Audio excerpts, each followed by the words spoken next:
Muy bienvenidos a esta sexta edición del ciclo de webinars de la Red de Ciudades. Hoy vamos a hablar sobre la reactivación económica de las ciudades y el camino hacia el nuevo normal. ¿Cómo es la nueva actividad? ¿Cómo va a ser ese nuevo normal en las ciudades?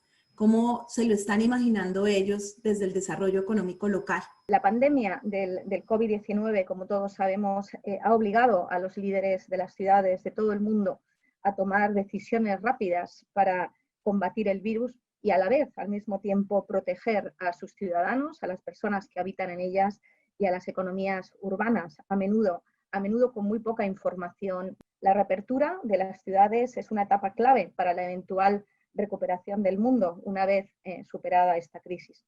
Sin embargo, todos nos preguntamos cada día cómo se pueden reactivar esas economías locales, el transporte, los espacios públicos, etcétera, sin causar una segunda ola de contagios. Existe una gran oportunidad también para repensar el desarrollo económico local de una forma más sostenible, más, sin duda alguna, resiliente a todos los efectos del cambio climático. La colaboración entre ciudades para compartir estas propuestas innovadoras será crucial, consideramos que será muy importante para una recuperación post-pandemia. La innovación urbana, bajo este nuevo normal de las ciudades, deberá ser integral y apalancar soluciones ambientales, sociales y económicas que sin duda alguna estén alineadas con los objetivos de desarrollo sostenible. Las ciudades, por otro lado, han aprovechado el confinamiento para promover algunos cambios en movilidad urbana y en espacio público. Dado las restricciones que habrá, sin duda alguna habrá, en la capacidad del transporte público para cumplir con el distanciamiento, las ciudades están ampliando las opciones de ciclovías y los caminos peatonales. La pandemia en general ha cambiado la vida urbana, al menos temporalmente, lo que ha generado un debate sobre el futuro de las ciudades y cómo aumentar su resiliencia. Parte de estas soluciones estará en invertir más, pero sin duda hacerlo de una forma distinta, hacerlo mejor para cerrar la provisión de los servicios urbanos. La falta de acceso al agua, la vivienda, el espacio público y salud han exacerbado los problemas del COVID-19, particularmente en áreas densas, lo que ha hecho insostenible mantener el confinamiento por un tiempo prolongado. Lograr una mejor resiliencia urbana requerirá una mayor colaboración público-privado. Más que nunca es súper importante cómo el sector público y el privado trabajan de la mano en encontrar esta solución. Cómo las ciudades deben repensar el desarrollo local y el trabajo conjunto con el sector público-privado. Para mí tiene tres fases. Una primera fase que fue una fase en donde todo lo que podamos hacer era pensar en la salud y fortalecer el sistema de salud. Una segunda fase en la cual, ya entendiendo la complejidad de la situación de salud y la necesidad de aplicar el aislamiento social, nos tocó empezar a entender cuál era el impacto de ese aislamiento social en la economía, tanto a nivel nacional como a nivel local, y se generó toda una fortaleza dentro de las ciudades y los gobiernos nacionales también de toda una estrategia, una estructura para proteger los más vulnerables y proteger el empleo. Y ahí prácticamente se dividieron en cuatro grupos: proteger a los individuos, proteger a los empresarios, principalmente los contratos de trabajo, proteger cuando ha sido necesario, aunque es una ola un poco más lenta, el sector financiero, y por último mirar las finanzas locales. Pero creo que estamos entrando a pensar en una tercera ola ya, en la medida en que ya tenemos los primeros dimensionamientos del impacto real que está teniendo ese aislamiento, que tuvo ese aislamiento en la economía local. Y ahora se viene una fase de recuperación de empleo y de reinvención. Y esa fase requiere muchísimo del apoyo del sector privado. Es un conjunto de ejercicios que hay que hacer entre el sector público y sector privado, en donde básicamente hay que reinventarse a las ciudades, entendiendo que el marco y el espacio fiscal es pequeñito y que es a través de inversión y gasto, tanto público como privado, que vamos a recuperar las economías. Esto exige que haya un trabajo muy mancomunado entre el sector público y el sector privado. Primero, de definición de una serie de proyectos estratégicos en las ciudades. Y segundo, que sean creíbles y ejecutables en el corto plazo y que busquen, por un lado, esa recuperación del empleo, por otro lado, un estímulo muy fuerte al consumo local Y tercero, la apropiación de varios de los recursos que tiene la ciudad para poder estimular la creación de esa demanda en cada sitio, por ejemplo, el uso del suelo. Pero todo eso tiene que tener como resultado un grupo de proyectos para mí muy específicos que se puedan ejecutar en el corto plazo. Y la segunda parte de la innovación, donde también se requiere el apoyo del sector privado, es en las finanzas. Una cosa es definir unos proyectos, otra cosa es poderlos financiar y ejecutar. Es la sumatoria de las dos la que permitirá la recuperación. Y necesitamos al sector privado en ambos lados. Del lado de la definición de los proyectos y del compromiso por sacarlos adelante, pero ayudando también a estructurar una nueva serie de vehículos financieros para poder conseguir los recursos necesarios, las fuentes a esos proyectos. Este diagrama lo que presenta es un poco, como decía Andrés, nosotros vemos la recuperación como quizá la tercera fase, ¿verdad? Tras la emergencia sanitaria o la respuesta a emergencia, el periodo de estabilización y finalmente la recuperación. Las ciudades en Latinoamérica ahora mismo, algunas yo creo que se encuentran saliendo de la fase de respuesta a emergencia, otras quizás estén en la fase de estabilización, moviéndose hacia la recuperación, ¿verdad? Digamos, el éxito en la mitigación del COVID ha sido diferente en diferentes ciudades. Y la respuesta y cómo los gobiernos deben priorizar recursos depende efectivamente de en qué fase están. Nosotros vemos esta crisis como una oportunidad para repensar problemas seculares o problemas estructurales que ya existían en las economías de las ciudades, ¿verdad? O sea, a pesar de los 10 últimos años, sobre todo aquí en Estados Unidos, de un crecimiento económico muy fuerte, sí que ha habido grupos vulnerables que se han dejado atrás, ¿verdad? Entonces, las condiciones pre-COVID están lejos de ser ideales. Si vemos en este diagrama, el bienestar de la sociedad es el eje vertical, el tiempo es el eje horizontal. Vemos cómo ese crecimiento en los últimos 10 años había sido desigual. Y aquí de lo que se trata no es de volver al status quo, es decir, de una recuperación que nos lleve a donde estábamos, que puede tardar 1, 2, 3 años, sino de una recuperación que plantee cambios, digamos, estructurales seculares en qué tipo de crecimiento económico queremos y cómo nos aseguramos que esa recuperación es justa y resiliente. El sector privado tiene un rol, desde luego, muy importante y hablaremos, creo que más adelante, sobre su rol en cuanto, por ejemplo, a la inversión en proyectos de capital o temas de movilidad o temas de espacio público. Pero pensaría también que en las ciudades en Latinoamérica, dado las limitaciones de tipo fiscal con las que se encuentran muchas, en las que la situación no es como en Estados Unidos, donde se puede inyectar liquidez en el sistema de una manera masiva por ser el dólar la moneda dominante en el mundo, van a tener que ser mucho más creativas, van a tener que repensar mucho la regulación para hacerla flexible, para que el sector privado pueda ser creativo, ¿verdad? Para no, digamos, limitar esa capacidad de repensar modelos de negocio y de hacer esa reapertura flexible. La estrategia que realizó el gobierno de la Ciudad de México, que encabeza la doctora Claudia Sheinbaum, fue atender a los más vulnerables a través de programas sociales. Y en cuanto al sector empresarial, atenderlos a través de créditos, tanto a las pequeñas como a las medianas y las microempresas. Todos estos créditos prácticamente ya han sido otorgados y esto lo podremos señalar que fueron realizados en la etapa de contención de los efectos de la pandemia. Para la recuperación, lo que estamos realizando, lo que estamos diseñando son protocolos de apertura en todos los sectores económicos de la ciudad.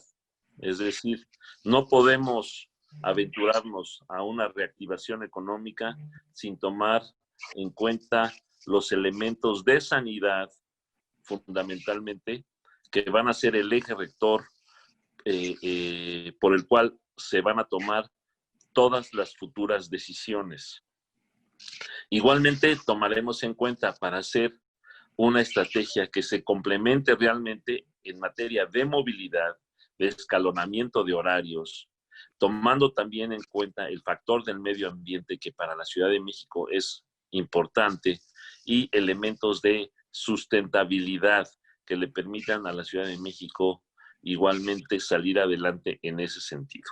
La Ciudad de México, como todos sabemos, está rodeada de montañas, es una cuenca, un valle, digamos, y de tal manera que el factor de la contaminación para nosotros es fundamental. Entonces, la construcción de protocolos de desarrollo para el desarrollo económico en todos los sectores económicos, productivos y comerciales va a ser fundamental para que la Ciudad de México pueda salir adelante en las mejores condiciones y recuperar el desarrollo de su economía, pues igualmente en las mejores condiciones. Entonces, primero la construcción de estos protocolos que nos van a indicar el camino a seguir y posteriormente iniciaremos una etapa de recuperación formal económica conectada al resto de la megalópolis. La Ciudad de México es una ciudad que su vocación es habitacional, comercial y de servicios, genera el 16.5% del PIB del país y está conectado a cadenas productivas con el resto del país, especialmente con las zonas industriales que lo rodean del Estado de México y del Estado de Hidalgo. Entonces, la reactivación económica será, como ya lo anunció la jefa de gobierno, en función también del encadenamiento productivo que ya anunció el presidente de la República, que es incorporar a las tareas esenciales, a la minería, a la industria automotriz y la industria de la construcción. Ese va a ser el primer paso de reactivación económica que se va a dar aquí en la Ciudad de México, y eso nos va a permitir ir apuntando poco a poco la economía de la ciudad. Por otro lado, señalar que la Ciudad de México no se paró en el marco de la contingencia sanitaria, no se paró totalmente. En los 5 sectores esenciales que no se detuvieron, que son el sector salud, financiero, telecomunicaciones, el sector farmacéutico y el sector de abasto, constituyen el 43% de la economía de la Ciudad de México y están en ellos involucrados 2 millones de empleos. Por eso la Ciudad de México, a pesar de que la petición era hacer trabajo desde casa, mantenerse en casa, todavía se le veía en las calles cerca de 1,5 millones de personas circulando todos los días, precisamente en función de estos sectores esenciales. El resto de los sectores, los no esenciales, constituyen el 56% de la economía de la ciudad. Ese sí paró y es sobre de ellos en los que vamos a trabajar para la reactivación económica de la ciudad. Cities are increasingly thinking about recovery as well. So if we just break down the way that cities can respond to this, we have a first response phase where I think there's a focus in many cities and national governments on supporting the private sector and also delivering basic services. And I think that rightly should be the focus right in the first few months of this crisis. And I think there's been some fantastic examples of cities working with the private sector and rapidly drawing on their skills and their scale. And in the UK and in Europe more widely, we've seen some really good examples of collaboration, whether that's the use of data and sharing of data, such as Google now sharing its municipal data with cities throughout the world, whether it's the development of apps for tracking purposes, or whether collaborating to deliver food parcels to those most vulnerable in our cities. I think that's a great example of how the public and private sector can collaborate, and it sets a really strong precedent for the second phase of this crisis, where we'll be moving to recovery. And I think it's really important that cities start to think about the role they will have to play in recovery and the fact that they won't actually be able to do it on their own. I think that cities are going to have to start to identify new ways of working. I think there will be a significant degree of structural change in cities, whether that's the type of activities and businesses that happen in our cities, or whether that's the people that are actually undertaking those activities. I think it's very likely there'll be structural change in labour markets, in the types of jobs that are likely to continue, and we're already seeing that in the UK and in London. Early data around redundancies and furloughs has shown that certain groups in society and certain types of skilled workers or unskilled workers are being more affected by the crisis than others. And I think that this is an important point for cities to pause and consider their economic development strategies. I think that it's important to reevaluate these because the world that we're looking at, I think from 18 months onwards is quite different. I think some of the fundamentals will change in terms of how people interact with businesses and how people live in cities more generally. Certainly in the UK, there's been a lot of discussion around the decline of cities as people have moved out of large cities like London to have a lockdown in other places. Now, I don't think that that's going to sustain itself.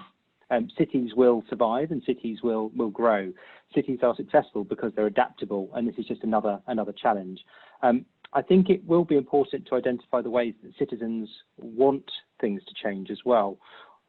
We can talk a lot about the economy, but I think this has all given us pause to think about the things that are really important. As many of us on the call have spent now potentially several months under lockdown in our homes, things like urban green space and access to other services and our wider well-being are also increasingly important. And I think it will be important that cities react and adapt their existing economic development strategies to incorporate the things that citizens are increasingly finding important in their lives. Ultimately, I think that consultation both to citizens and the private sector will be key. Without collaborating with businesses that make up the heart of our cities, it's very unlikely that we'll be successful. ¿Qué tipo de inversiones público-privadas pueden crear mayor sostenibilidad y resiliencia para nuestras ciudades en esta etapa post-pandemia? Obviamente, por desgracia, aún hay sectores de las ciudades de Latinoamérica que no tienen acceso a agua y saneamiento, que es una infraestructura básica, y eso desde luego representa un problema a la hora de mitigar la infección. Pero casi para ser un poquito más específicos, la banda ancha, ¿verdad? La capacidad se ha demostrado como esta crisis ha acelerado un cambio tecnológico que iba a pasar en 5 o 10 años, lo hemos visto pasar en 2 o 3 meses. Y hemos visto como los sectores de la economía que estaban preparados para poder trabajar de manera remota, porque tenían una infraestructura digital potente y las capacidades para hacerlo, se han visto menos afectados que aquellos sectores que no lo tenían. Yo creo que para garantizar en el futuro que las economías son resilientes a crisis bien sanitarias o bien de otro tipo, la inversión en infraestructura digital, en banda ancha, será clave, al igual que programas de entrenamiento o de digamos, de desarrollo de habilidades, lo que se llama aquí en Estados Unidos Digital Literacy, para que empleados de diferentes sectores de la sociedad puedan usar esas tecnologías. Yo creo que también la banda ancha presenta oportunidades muy buenas de colaboración público-privado en proyectos de inversión. Aquí en Estados Unidos hemos acabado hace poco en Nueva York un estudio de viabilidad para la creación de una red neutral. Una red neutral de banda ancha es efectivamente fibra que puede ser usada por diferentes operadores. Eso lo que hace es crea más competición y al crear más competición los precios del acceso a Internet fijo son más asequibles y llegan a más gente. Entonces, yo creo que esa es una idea muy interesante para Latinoamérica para desarrollar resiliencia respecto o de cara a choques futuros. Yo creo que esta situación que estamos viviendo va a ser de tal dimensión en términos de la destrucción de empleo que hay que pensar en una serie de proyectos muy grandes. Y eso hay que pensarlo a nivel nacional y a nivel local, porque todo lo que hagamos va a ser corto. Cuando estamos hablando en las principales ciudades de América Latina de millones de empleos destruidos, tenemos que pensar en millones de empleos creados de vuelta. Y eso requiere no solamente que tengamos una capacidad de facilitar la inversión privada, sino yo creo que hay que dinamizar por parte de las alcaldías esa generación de consumo, una demanda que hay que dinamizar para que se consuma en la ciudad. Y para hacer eso hay que usar todas las herramientas potenciales.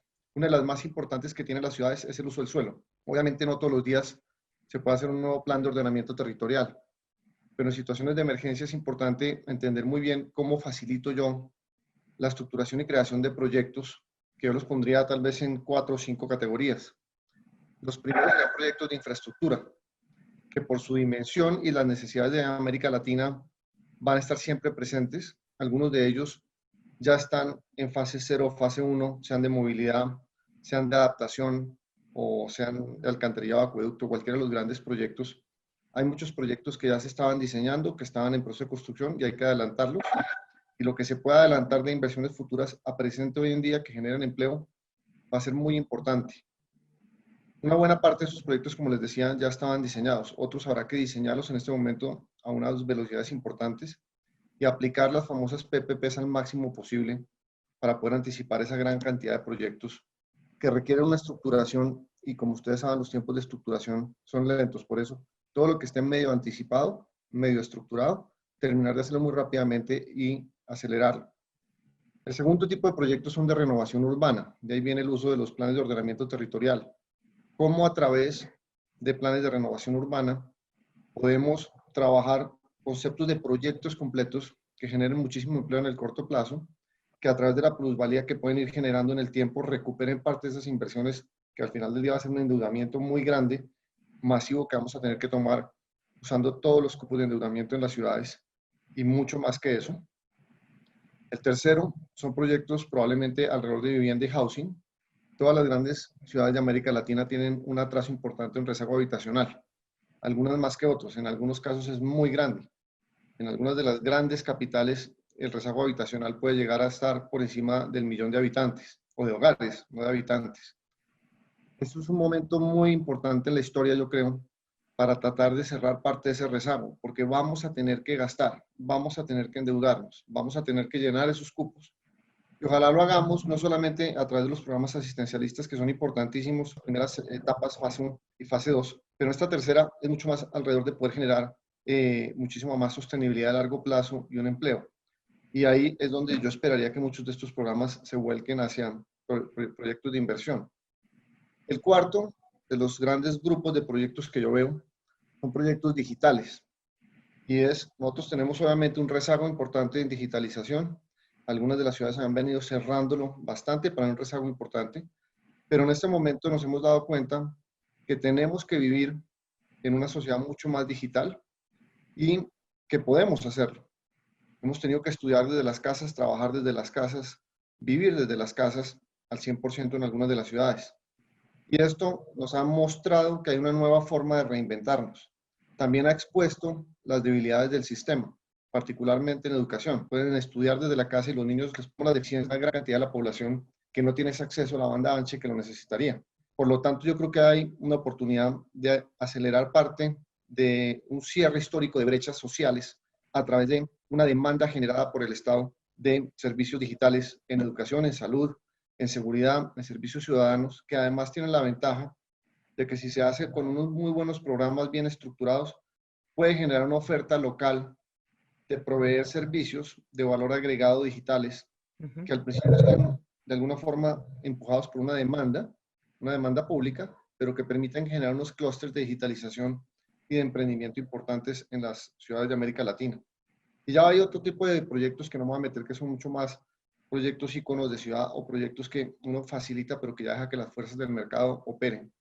Todo este paquete de proyectos hay que construirlo casi que a la idea de un New Deal o un plan Marshall por ciudad. Y es cuánto empleo destruí, cuánto empleo logro construir nuevamente como porcentaje del que se destruyó a través de grandes inversiones. Y obviamente la gran pregunta, que es la pregunta de siempre, es cómo financio yo este portafolio de proyectos. Un punto antes de financiar y termino ahí. Es fácil listar proyectos, lo que es difícil es poderlos estructurar y lanzar. Esa capacidad de estructuración no está presente en todas las ciudades. Y hay que crear esa capacidad y por eso es tan importante el trabajo con el sector privado, porque no tenemos años para crearla, tenemos días para crearla.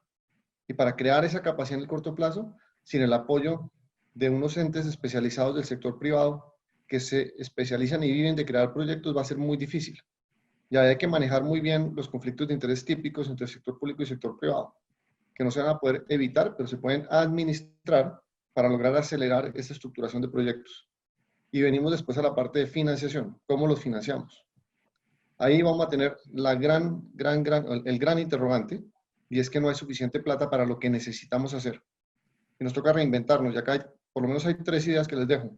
La primera, tenemos que utilizar al máximo posible el endeudamiento fiscal y el endeudamiento dentro de los marcos fiscales y el endeudamiento que pueda tener cada una de las ciudades. En algunas ciudades soy consciente de que no hay ningún cupo ya, está absolutamente cerrado. Algunas otras, porque tienen una capacidad histórica y están bien manejadas, tienen probablemente unos cupos que pueden usar, que se les van a quedar cortos varias veces frente a lo que tendrían que hacer o podrían tratar de hacer. Por lo tanto, si se cierra esa puerta, una vez uno la agote, completamente tiene que reinventar otras puertas y ser muy, muy innovador. La siguiente que yo pensaría muchísimo es el uso del suelo. ¿Cómo le sacamos valor al suelo para que a través del uso del suelo seamos capaces de generar una plusvalía que nos ayude a financiar esos proyectos? La tercera son muchos esquemas de generación de ingresos que existen en ciudades del mundo, pero que no en todas las ciudades de América Latina están muy desarrolladas. Déjenme darles solo un concepto, lo que es el manejo del espacio público y la generación de valor a través del espacio público, particularmente lo que es el andén y el primer carril de la vía, en inglés se conoce como el core site. Todo lo que se puede generar a través de proyectos de generación de valor en el uso del espacio público que permite recaudar más rápidamente recursos para la ciudad de poder aprovecharlos. La cuarta es la optimización de las empresas públicas que tienen las ciudades. Ahí hay mucha plata atrapada que por muchos años no ha sido capturada y que tenemos que capturar en el corto plazo. La quinta es el apoyo del gobierno nacional y es cerrar mucho los lazos con el gobierno nacional y entender muy bien la capacidad fiscal del gobierno nacional. Y la última es el sector privado, como siempre. ¿Cómo traemos mucho más el sector privado? ¿Qué tipos de PPPs innovadores puede haber? ¿Qué flexibilización de la legislación o de la regulación para traer inversión extranjera por zonas a las ciudades o para traer inversión local, privada, por zonas a las ciudades?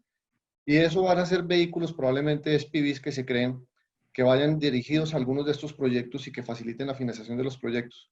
Pero todo lo que dejemos de pensar ahorita nos va a costar mucho en el futuro. El gran resumen es, está el nivel de destrucción de empleo, está la necesidad de recuperación de las economías locales, que vamos a tener que endeudarnos hasta donde no creemos, y vamos a tener que pensar en vehículos y en formas innovadoras de traer inversión a las ciudades y hacerlo muy rápido. Y estamos capacity constrained en todos los frentes, incluyendo la estructuración, pero no puede ser una excusa. Una pregunta para Santala. ¿Qué cambios cree usted que podemos hacer en los sistemas de transportes públicos y privados para que haya una movilidad más flexible, más sostenible y más resiliente? La movilidad es fundamental para una ciudad como la Ciudad de México, en donde habitan 9 millones de personas, pero al mismo tiempo acuden a ella de lunes a viernes, por lo menos, otros 4,5 millones de personas que vienen a trabajar aquí de todos los municipios conurbados. Entonces, la movilidad es fundamental. Estamos pensando en el escalonamiento de horarios y para eso, para lograr ese objetivo, necesitamos conciliar con toda la iniciativa privada y organizar en el marco del sector público las entradas y salidas a los diferentes centros de trabajo. Vamos a fortalecer, como ya se mencionó, el esquema del trabajo en casa. Vamos a fortalecer igualmente el esquema de escalonamiento de horarios, entradas y salidas en la industria y en el comercio. Por citar un ejemplo, en el centro histórico de la ciudad haremos una propuesta en donde unos sectores, algunos giros económicos, abran 3 días a la semana y cierren 3 días a la semana, y el domingo, por ejemplo, cerrar todos, excepto los esenciales, lo que son hoteles, restaurantes, comida, etcétera, museos, etcétera. Entonces, convertir a la Ciudad de México el fin de semana en un centro turístico, en un centro de convivencia para las familias, pero no que oferte mercancías. Entonces, la movilidad juega un papel fundamental para reducir primero la brecha, la curva de contagios, ¿sí? El que existan situaciones de hacinamiento y de amontonamiento en el transporte público, básicamente. Y en ese sentido estamos trabajando incluso con el área conurbada de transporte público para que esta organización nos permita reducir, tener una convivencia sana, reducir los contagios y al mismo tiempo provocar una reactivación económica que genere empleo y que genere ingresos a las personas. Esto es fundamental. Ahora, ¿qué es lo que también tenemos pensado desarrollar? Bueno, circuitos, microcircuitos de abasto, sobre todo en las zonas más alejadas del centro de la ciudad, para que no acudan a los centros de barrio y a los centros urbanos, los que son las alcaldías que corresponden a la ciudad central, que son Benito Juárez, Venustiano Carranza, Miguel Hidalgo, Cuauhtémoc, y generar estos circuitos en base al autoempleo. La pérdida del empleo sí ha impactado en la economía de la ciudad. Nosotros calculamos, son cifras públicas, que la pérdida de empleo llegará a 150,000 empleos aproximadamente. Básicamente también son algunas empresas de outsourcing las que dieron de baja a empleos formales, de tal manera que el autoempleo va a ser una opción y nosotros vamos a impulsar el autoempleo a través de microcréditos y a través de capacitación. Y esto para arraigar a las personas en sus zonas habitacionales, de tal manera que contribuyamos a que la movilidad se reduzca dramáticamente en la Ciudad de México. Tenemos que construir una nueva economía, una economía fundada en la salud pública, sobre todo, y posteriormente que tomen en cuenta elementos como la movilidad, como el medio ambiente y la sustentabilidad en general. Entonces, la movilidad, estaremos en evaluación permanente los esquemas de movilidad, los de conectividad entre diferentes servicios públicos de movilidad, el metro, con el Metrobús, las conexiones de transporte público a las estaciones del metro donde hay transferencia, que acudan a diferentes partes de la ciudad. Y bueno, esto es el reto, ¿sí? Reducir los márgenes de movilidad en función de reducir los márgenes de contagio y de hacinamiento en el transporte público. Y ese es el reto y estamos construyendo en ese sentido los mecanismos para lograr una movilidad que permita un desarrollo económico igualmente sustentable y que genere ingresos para todos. ¿De qué forma crees tú que los negocios pueden reconfigurar sus espacios físicos para una mayor resiliencia sanitaria, social y económica? En el corto plazo lo que se ha visto es que los contagios van muy relacionados con la densidad o la aglomeración de personas. La densidad es producto de dos cosas, es producto de número de personas dividido sobre espacio. Entonces, parte de la idea por aquí pasa por tratar de usar espacios más diáfanos, evitar la aglomeración de personas. Creo que ya se ha hablado de la introducción de, por ejemplo, diferentes turnos de trabajo. Creo que es importante tanto en el sector público, ¿verdad?, para los funcionarios o trabajadores públicos, como en el sector privado, que se establezcan turnos flexibles. Pero la pregunta está más relacionada con el espacio. En este caso, una idea que nos parece muy interesante, que se está poniendo en práctica en algunas ciudades de Estados Unidos, es la idea de pop-up, de pop-up restaurant o de un pop-up, de un mercado pop-up. Estos son esencialmente tomar parte del espacio público, si eres, por ejemplo, un restaurante, porque para poder mantener tu capacidad de ocupación a lo mejor al 80, al 90, al 100%. ¿Verdad? Muchos restaurantes, sabemos, por ejemplo, no pueden funcionar al 50 o al 60% de capacidad, por lo tanto, tienen que ver con el sector público cómo se puede hacer uso temporal de espacio público, de calles que a lo mejor tengan un tráfico restringido de vehículos para este concepto de restaurante pop-up. Lo mismo con mercados o establecimientos comerciales. Se puede, digamos, facilitar parte de espacio público para que parte de la actividad se lleve fuera del espacio cerrado. De una manera similar, por ejemplo, se hablaba aquí, hubo un poco de polémica este fin de semana porque Trump ordenó que, o dijo que los centros religiosos o los servicios religiosos eran una actividad esencial. Esta idea de pop-up podría funcionar también para instituciones religiosas o centros culturales que puedan llevar parte de sus actividades a la calle, ¿no? Esa es una idea en el corto plazo. Luego, dentro de las oficinas, pensamos espacios más abiertos. Si algo se ha probado es que la capacidad de infección del virus está mucho más restringida en espacios abiertos o semiabiertos donde hay circulación de aire o donde hay, digamos, más exposición al exterior. Yo pienso que vamos a ver un giro en los espacios de oficina más hacia espacios con más interacción con el exterior, más atrios, más terrazas, más patios interiores, más jardines y, digamos, esa manera de trabajar casi en contacto con el exterior mucho más vigente. Lo vamos a ver, yo creo, en el espacio de oficinas. Y luego, otra idea muy interesante es restringir ciertos espacios a grupos vulnerables. Hemos visto que el virus nos afecta a todos, pero no nos afecta a todos por igual, ¿verdad? Hay personas que son mucho más propensas a tener complicaciones o incluso a fallecer, como son gente de cierta edad, gente que tiene condiciones o enfermedades existentes o ciertas profesiones tienen más predisposición a efectos o consecuencias graves.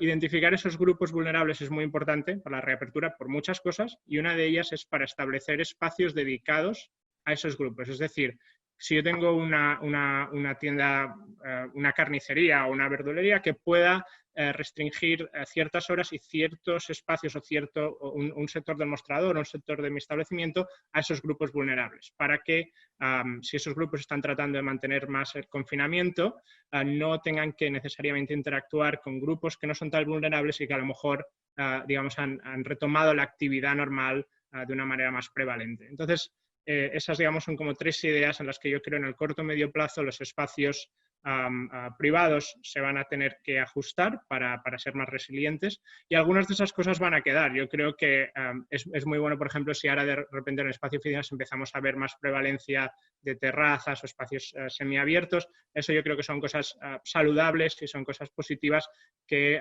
seguramente pues queden como tendencia más en el largo plazo con nosotros. How should we retrofit public spaces for greater health, social and economic resilience? Certainly in a UK context, for too long, public spaces have not been deemed as important as they should be.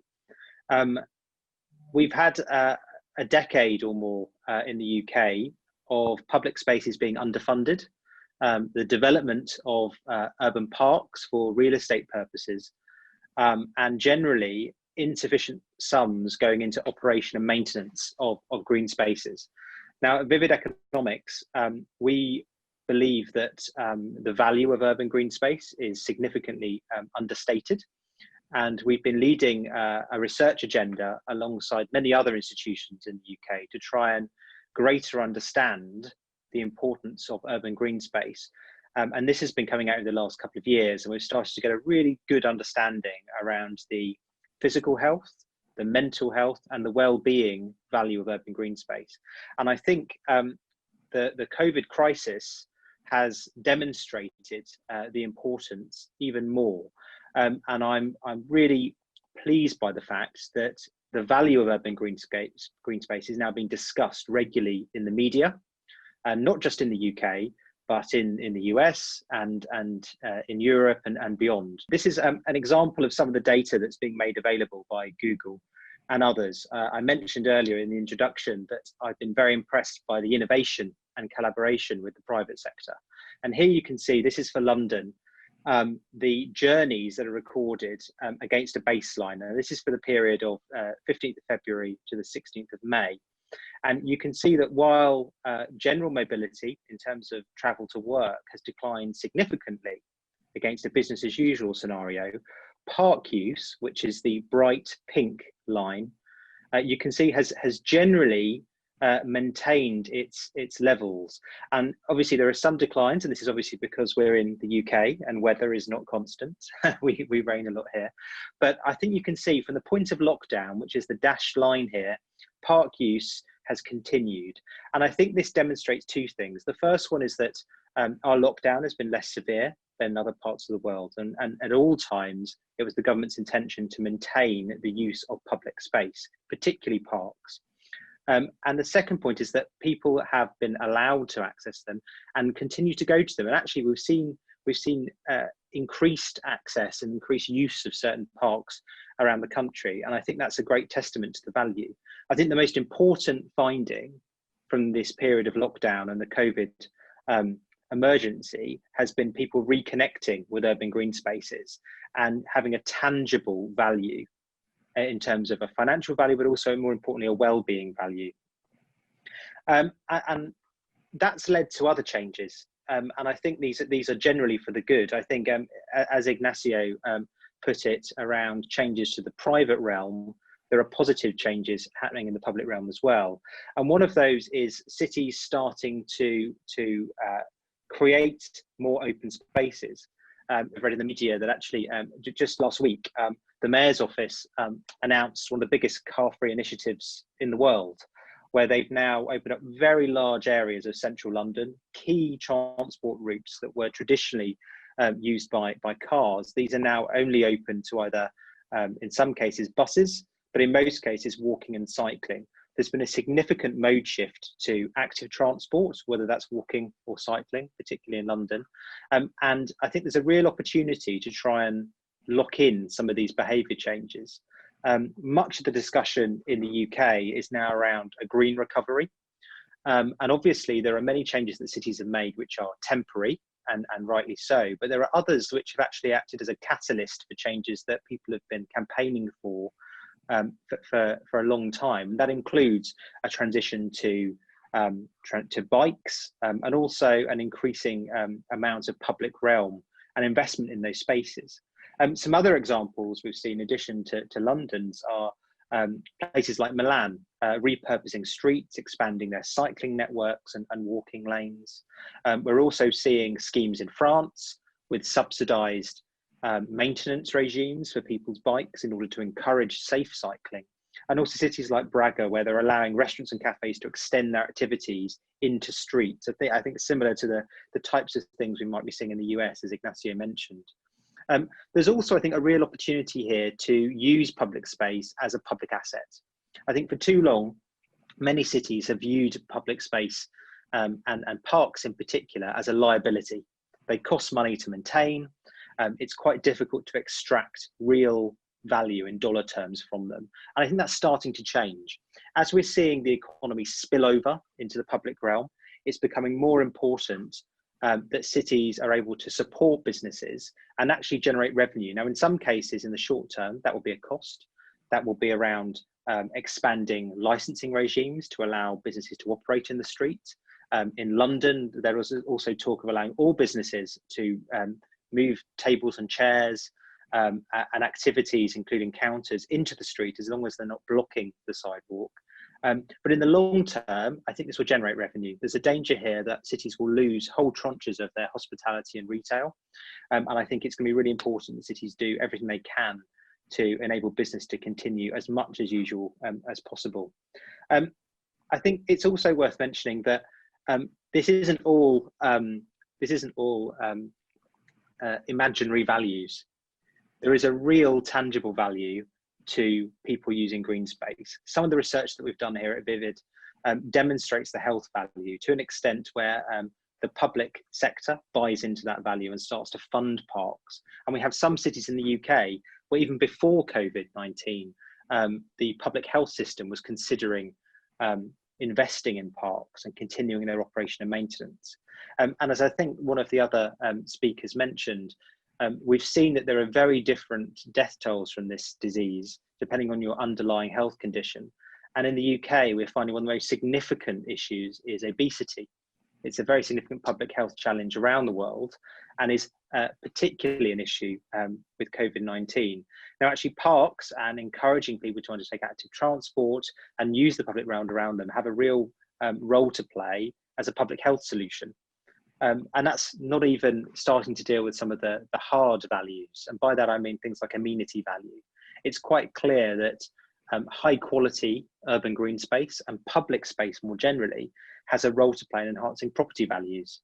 And I think as we come out of this public health emergency, cities still will need to invest in hard infrastructure, in roads, in rail, in public transport, and by increasing the role of public green space and the quality of public green space, I think there's a virtuous cycle that can be achieved by also enhancing the value of real estate, from which public authorities can generate income.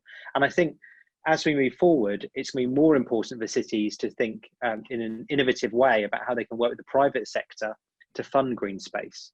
One of the other things that we're seeing is that traditionally parks have been seen as a public sector attribute, actually with the potential exception of London, where we do have a tradition of private squares. But I think globally, there are lessons to be learned around trying to ensure the private sector designs in high quality green space into its real estate projects going forward. Finally, in answer to your question, I think there's been some really positive movements towards looking at how we can improve city design as a result of COVID.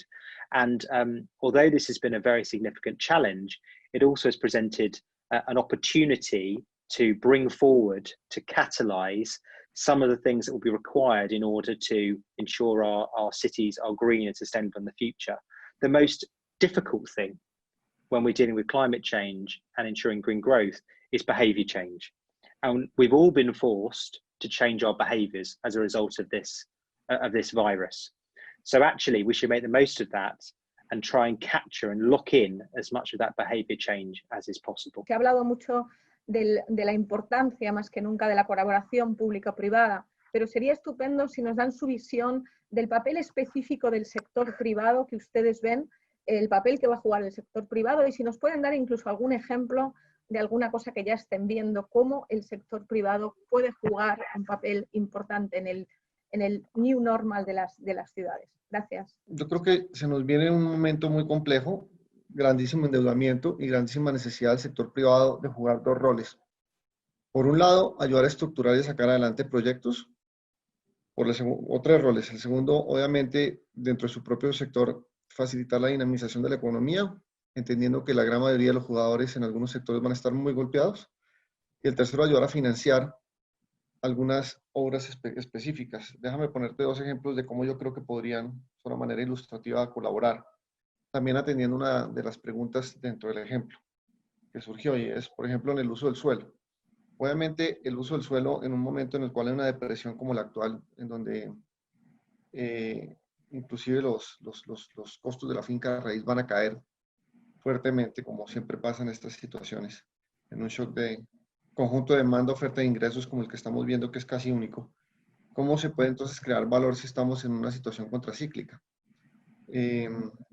Yo creo que generando una serie de proyectos importantes y pensando en situaciones de largo plazo en las cuales el sector privado puede apoyar. Por ejemplo, en todas nuestras ciudades hay proyectos de renovación urbana que han sido pensados en los últimos 10 años, algunos muy pocos ejecutados, pero una gran mayoría no hay los recursos suficientes para hacerlos.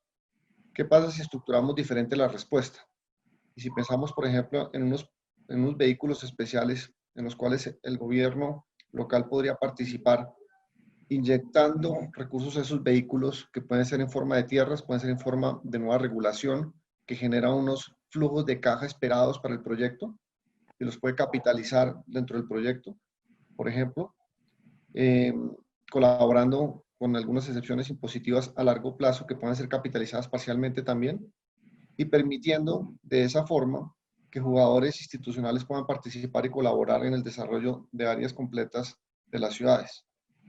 No tratando de hacerlo de una manera histórica de proyectos públicos, sino en proyectos público-privados a través de vehículos especiales de inversión. Entonces, de esa forma tú puedes hoy plantear situaciones específicas en donde se puede invertir. Lo mismo podrías pensar en el mercado, perdón por el ruido en la casa, pero mercado de la vivienda, ¿sí? El mercado del ahorro se puede también estructurar en América Latina, es muy, muy bajo. Y aquí básicamente uno puede ver cómo en algunos otros países, en particular Europa, Alemania, para poner un ejemplo, el 60% de la vivienda es arrendada. En América Latina eso no ocurre, en muy pocos países el arriendo es un mercado fuerte. Uno podría ahorita incentivar a través de planes específicos y regulación específica de vivienda el desarrollo de grandes proyectos en donde el sector privado puede participar muchísimo, facilitando que el mercado del ahorro realmente funcione en América Latina. Infraestructura social es otro ejemplo. Si tú miras en Estados Unidos, hay más de 180 billones de dólares en fondos REIT de infraestructura social solamente para hospitales, de inversión hospitalaria. En América Latina son muy bajos. Acá creo que no hay ni un solo REIT hospitalario en toda América Latina. Eso lo que te está diciendo es que mucha de la inversión que se puede hacer es inversión atractiva para el sector privado y para institucionales, tanto locales como extranjeros, los fondos de pensiones y fondos grandes y fondos soberanos.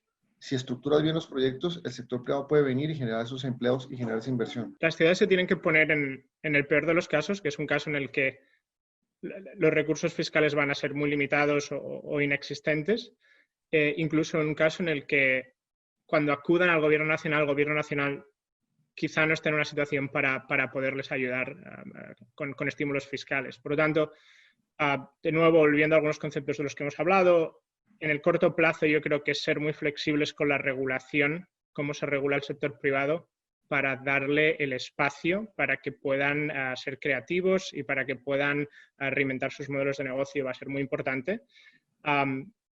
Y un poco pues construyendo sobre lo que comentaba Andrés, nosotros vemos que las ciudades, y trabajamos alrededor del mundo, tienen activos de mucho valor, ¿verdad? Suelo, infraestructuras, y esos activos no siempre están bien gestionados, no siempre están bien manejados, e incluso a veces se desconoce el valor que tienen, ¿no? Entonces, yo creo que, por ejemplo, hablando de agencias de transporte aquí en Estados Unidos, la crisis ha puesto de manifiesto una falta de diversificación en sus fuentes de ingresos, ¿verdad? Se financian pues, entre el 30 y 40% de sus operaciones con ingreso tarifario, que obviamente pues, ha desaparecido durante la pandemia, y luego a lo mejor se financian el 40-50% restante con transferencias estatales y locales de impuestos que también se han visto mermados por la falta de actividad económica. Pues bien, esas agencias de transporte tienen estaciones, tienen activos, son propietarias de activos que se pueden monetizar. Hemos trabajado, por ejemplo, con Metro de Medellín en el pasado en estrategias de lo que se conoce como captura de plusvalía. Como, por ejemplo, arriendas derechos de edificación sobre una estación que es propiedad tuya para edificación. Esos son a lo mejor arriendos a largo plazo, 90 años. Eso te da unos flujos de caja que son anticíclicos, que te diversifican tu base de ingresos y que frente a una pandemia o un choque de corto plazo, esos flujos, como están estructurados a largo plazo, son mucho más estables que ingresos por tarifas o que transferencias de impuestos. El concepto de captura de plusvalía, que hemos trabajado mucho en Colombia, Colombia está un poquito a la cabeza en la región en el uso de esos instrumentos, pues no solo puede ser usado por agencias de transporte, sino por diferentes órganos de gobierno y se puede también usar en contexto de espacio público, por ejemplo, ¿verdad? La plusvalía que genera una inversión pública en espacio y un espacio público bien mantenido en la edificación y la propiedad aledaña. Esas son plusvalías que las ciudades tienen que tratar de monetizar de alguna manera. Y eso les dará a las ciudades no solo fuentes de ingreso en esta situación, digamos, de crisis tan fuerte que vivimos, pero también les dará fuentes de ingreso en el largo plazo y diversificará su base, haciéndola más resiliente y sostenible en el largo plazo. I think while we consider the role the private sector can play in the post-pandemic economy, we do need to make sure we don't forget some of the longer term ambitions as well. And I think one of those is a green recovery. I realise this may be more of a focus in some parts of the world, and it's particularly, I think, focus the discussion in Europe, either through the European Union's own plan or the plans in the UK. But I think we need to be careful not to lose some of the those important factors, such as the importance of planning and designing an economy that can deal with climate change. I would just break it out into two things, though. The first one is that actually there is a role that the private sector can contribute actually by just helping the public sector see the value in its own assets. And this is a trend that I think has been happening anyway. In London, Transport for London, which is the publicly owned public transit operator, has had a clear plan since 2015 to expand its revenue base to extract more value from its real estate portfolio and other sources of revenue. And it's been an active proponent of things like transit-oriented development. And since 2015, its income from these types of things was about 8%, and it's increased that about 50% to about 12% of its overall revenue now. And I think there's still scope to extract value from things like public sector assets. And that will become more important given the fact that we are facing quite a considerable recession, and there will be severe budget constraints on publicly owned organisations over the next few years. Allow people to see where stimulus spending has already been. You'll see on this slide, it's an index that Vivid Economics is producing on a weekly basis. We've been capturing announced stimulus measures and determining whether they are making a brown contribution, i.e. business as usual and environmentally detrimental sectors, or a green contribution. And you'll see that to date, the vast majority of stimulus measures that have been announced are in the brown economy. And while there may be short-term reasons for this in order to protect jobs, I do think we're potentially missing an opportunity, which is, given the fact there is a huge amount of stimulus expenditure in the world, if we're not going to focus this on innovation and on catalyzing change in our economies, I think we will lose an opportunity. And I would just point out that things like the green transition will require a significant amount of public-private partnership. We can't undertake the large amount of innovation that's required in the economy without significant collaboration through whether it's joint ventures, whether it's formalized PPPs. And I think this is the same for cities as well as our national economy. So final point for me is that I think it's really important that stimulus measures that cities do make are focused on investment in infrastructure rather than fiscal financial transfers to business. It's really important that we still deal with those fundamental issues. The infrastructure gap doesn't go away just because of COVID. El papel del sector privado pues, es fundamental para la recuperación económica. Es algo que ya venimos trabajando con todas las cámaras, las representaciones empresariales de la ciudad, y los vamos a convocar. La estrategia que vamos a desarrollar es convocarlos a un plan de reactivación general y que esté primero que nada basado, y por eso se pasó al marco de lo esencial la industria de la construcción y la industria automotriz. La punta de lanza será precisamente la industria de la construcción, y la jefa de gobierno ha ya implementado, incluso antes de la contingencia, mecanismos para facilitar la construcción de la ciudad, incluso no solamente de grandes edificios, sino de pequeñas unidades que generen inversión, empleo, etcétera. La participación de la iniciativa privada es fundamental, y junto con ellos implementaremos un plan para sacar adelante a la ciudad. Estamos hablando de construcción de vivienda, estamos hablando de construcción de edificios corporativos, basados en una renovación urbana, perfectamente diseñada en donde se puede construir y qué se puede construir. Igualmente, la inversión extranjera directa, la Ciudad de México tiene una participación importante entre las ciudades de Latinoamérica con inversión extranjera directa, básicamente al sector inmobiliario. Vamos a recuperar la vocación de la Ciudad de México como la primera en el país en materia de inversión extranjera directa.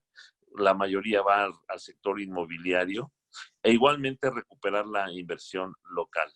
Entonces, con planes perfectamente definidos en dónde se puede invertir y basados en la construcción de polos de desarrollo económico, donde haya vivienda, donde haya oficinas y oferta de comercio y de servicios. Entonces, es fundamental la participación de la iniciativa privada y nosotros haremos una gran sinergia, una gran alianza con el sector para la reactivación económica de la ciudad. ¿Qué 2 o 3 recomendaciones darían a las ciudades para que tuvieran una recuperación lo más rápido posible? Digamos, si tuvieran que elegir en 2 o 3 claves o sugerencias a las ciudades de qué hacer ahora para recuperarse, ¿cuáles serían estas recomendaciones? Quizá algo que parece obvio, pero que es importante recordar es hay que medir el impacto económico, hay que entender cuántos empleos hemos perdido, en qué sectores, dónde se ha perdido productividad, dónde estamos y cómo, digamos, restauramos no solo el status quo, sino que resolvemos algunos de los problemas estructurales y seculares que ya existían, con desigualdad, falta de productividad, informalidad, etc. Entonces, digamos, cuantificar, medir, hacer un estudio de impacto económico, que no tiene por qué ser muy complicado, que lleva a lo mejor un mes o 3 semanas o un mes a hacer, es el comienzo para poder estructurar una recuperación económica. Segundo, en un contexto de limitada capacidad fiscal, ser muy creativo con la regulación, flexibilizarla, hacerla ligera para permitir la innovación del sector privado. Y tercero, identificar bien los grupos vulnerables. Como decía antes, el COVID nos impacta a todos, nos afecta a todos, pero de manera diferente, ¿no? Entender muy bien qué profesiones son las profesiones de alto riesgo, qué edades son las edades de alto riesgo, para poder, digamos, programar una reapertura de la economía más inteligente, más, digamos, a medida que simplemente decir todos en casa o todos fuera, ¿no? Se trata de identificar y proteger a esos grupos vulnerables del contacto con los demás y de los contagios. Esta pandemia nos golpeó y nos golpeó muy duro y muy rápido. Los números que se vieron en marzo en las últimas 2 semanas en América Latina fueron muy malos. Los números de abril que apenas están empezando a salir en los distintos países van a ser terribles. Y los números de mayo van a ser igual de malos. Y no es el momento de quedarse paralizados. Es difícil, por supuesto, no están todos los elementos en la mesa. Muchos de los proyectos no están estructurados. Los recursos no van a estar disponibles y hay que ser muy innovadores en cómo levantarlos. Pero cada día que pase es un día que muchos de esos contratos que pueden ser un rompimiento temporal del trabajo y del contrato social se vuelven reales. Y tenemos que actuar muy rápido. Y lo primero es reconocer cuando uno tiene un problema de semejante tamaño, que no importa los recursos que tenga van a ser insuficientes. Hay que trabajar en conjunto, hay que pedir ayuda, hay que trabajar con el sector privado, con el sector social, con las multilaterales, armar equipos en conjunto y sacar adelante esto.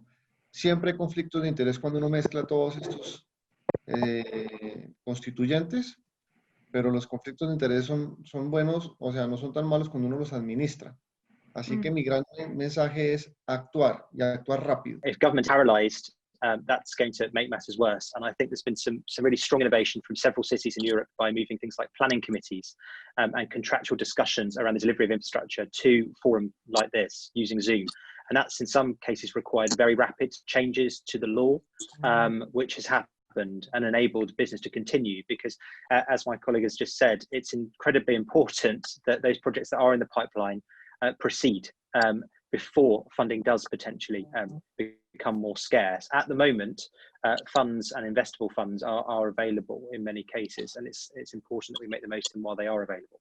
I would just add one point, which is the question posed, a question around recovery.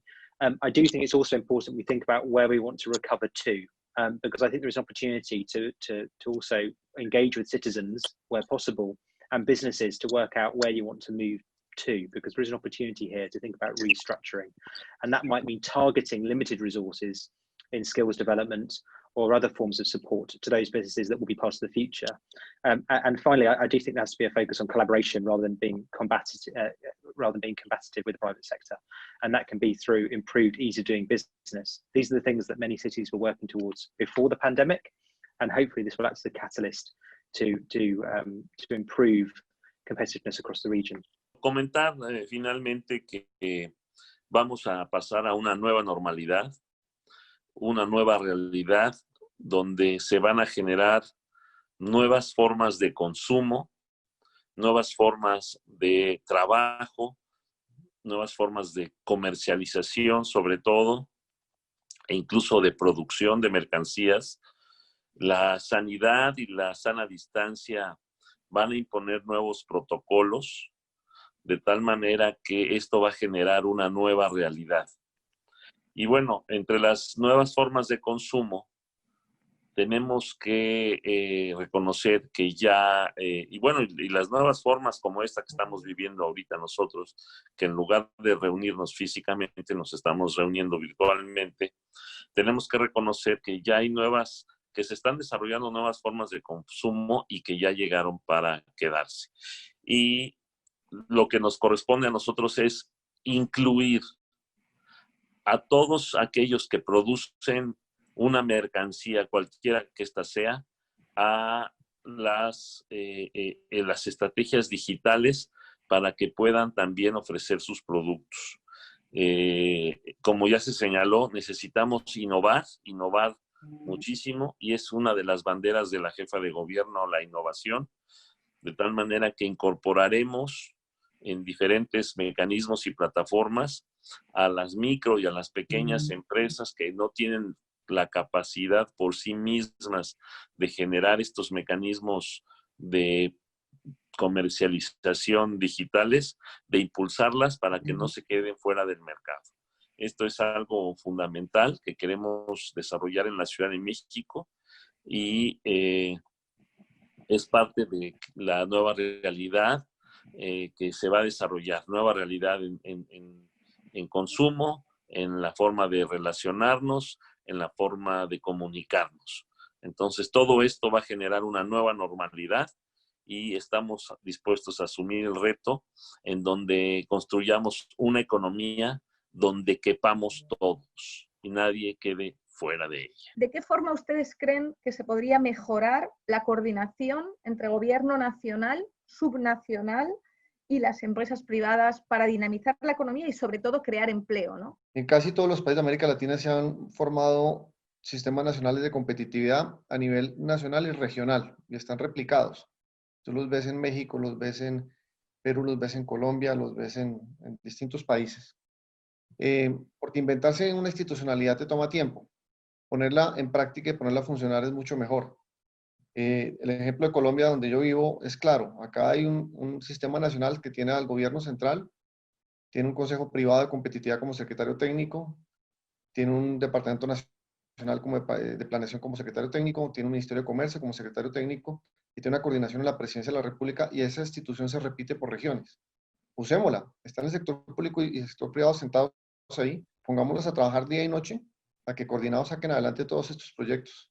Bueno, sin más, darle las gracias a todos. Sin duda alguna, creo que han sido comentarios y puntos de vista muy interesantes en torno a la reactivación económica de las ciudades. Y le voy a pasar la palabra a Gilberto Ochona, que es mi compañero en el BID, especialista líder en economía urbana, para que les dé algunas conclusiones. Muchísimas gracias. La manera en que las ciudades deben repensar el desarrollo económico local está en reconocer las fases, en reconocerlas claramente, y eso fue destacado desde el inicio.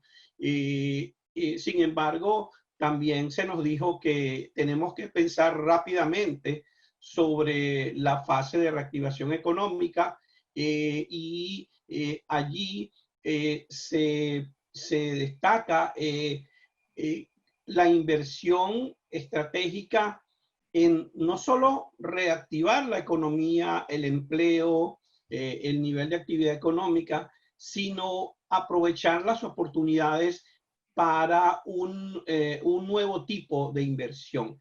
Entonces allí importantes ideas de coordinar con el nivel nacional, coordinar los estímulos económicos que vienen de los programas nacionales y estadales, provinciales, a la economía local y establecer un esquema de cooperación tanto entre niveles de gobierno como con el sector privado. Es muy importante. Ciudad de México, por ejemplo, nos muestra cómo tienen una clara visión de que se quiere mantener los sectores que no se detuvieron durante esta crisis sanitaria que está en un nivel muy alto actualmente en México, pero también manejar estratégicamente sectores como el automotriz, como el la construcción y el sector financiero para de esa manera crear nuevas posibilidades de reinversión a través de diferentes esquemas como el teletrabajo, los horarios escalonados y la manera de también, tanto en movilidad inclusive, y el uso estratégico del microcrédito para promover la reducción o la optimización de la movilidad a nivel de una megalópolis.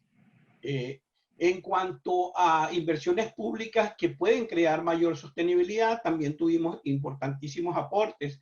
Definitivamente hay que involucrar al sector privado, pero hay una gran pregunta acá, es ¿cómo financiar? ¿Cómo financiar? Y hay, digamos, como varios niveles o varias áreas de inversión en las ciudades que son críticas a atender, como la infraestructura, los temas de regeneración urbana, la vivienda y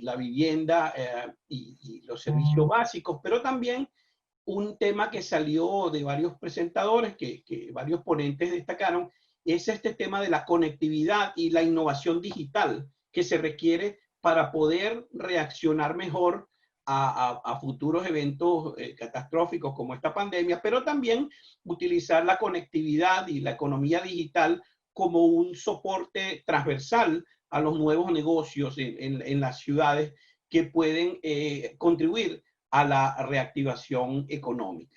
En cuanto a qué cambios podemos hacer en los sistemas de transporte público y privado para una mejor movilidad, allí ya Ciudad de México nos enseñaba cómo se tiene una estrategia muy clara de cómo se relaciona la reactivación económica con el sistema de transporte público y la movilidad, pensándolo en una forma de 360 grados, no pensando solo en la movilidad vehicular, sino pensando en la movilidad de las personas y cómo esto debe producirse en los entornos de una megalópolis, como es el caso de Ciudad de México. Definitivamente se debe pensar en un desarrollo sustentable de la movilidad y desarrollar microcircuitos o una actividad económica más localizada, o lo que en otros entornos se llama la ciudad de 15 minutos, ¿no? Que las personas no tengan que movilizarse grandes distancias para atender sus necesidades básicas de empleo y consumo. Entonces aquí es importante repensar el esquema de movilidad de una manera estratégica y obviamente esto con unos protocolos muy bien establecidos para el funcionamiento del sector privado. Otra gran idea que aportó en este sentido Ciudad de México es la reconversión del uso de la ciudad, del centro de la Ciudad de México, como un destino cultural y de entretenimiento los fines de semana, pensándola más como una ciudad de actividad cultural y descentralizando, si se quiere, la actividad económica, el empleo y la movilidad. En cuanto a la pregunta de qué forma debemos reconfigurar los espacios, el espacio privado, allí tuvimos interesantes propuestas o interesantes ideas que además de lo que sugiere Ciudad de México, del escalonamiento de los horarios, del teletrabajo, también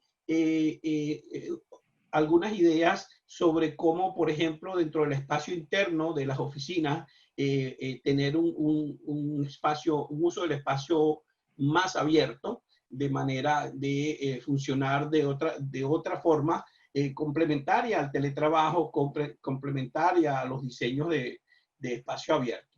Y también se entiende que en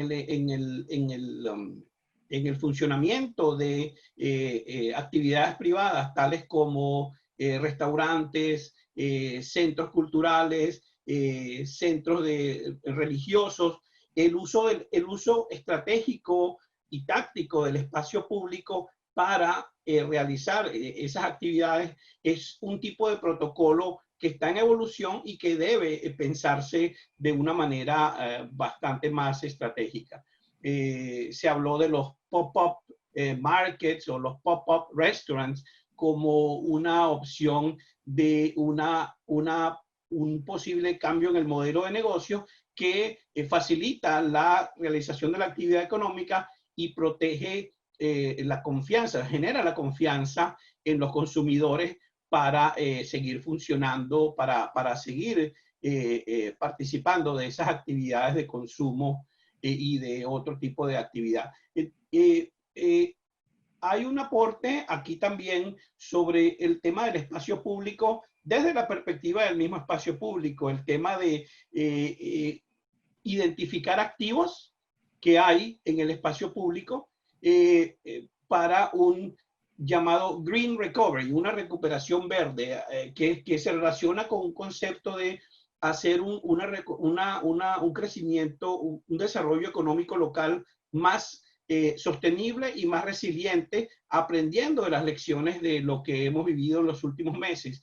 El espacio verde aquí se convierte también de interés para el sector privado, para que el sector privado opere, como lo que comentábamos anteriormente, y también puede el sector privado hacer propuestas de cómo diseñar los espacios verdes, los espacios de parques y áreas recreativas, de manera de generar sinergias diferentes, modelos de negocio diferentes, y esto tiene que ver mucho no solo con la actividad comercial, sino con generar nuevos bienes y servicios públicos que tienen que ver con la salud, la salubridad, la movilidad más saludable de las personas, como combatir temas de la obesidad que se produce por el comportamiento pasivo en la movilidad humana. Entonces, aquí hay toda un área de reflexión que va a ser importante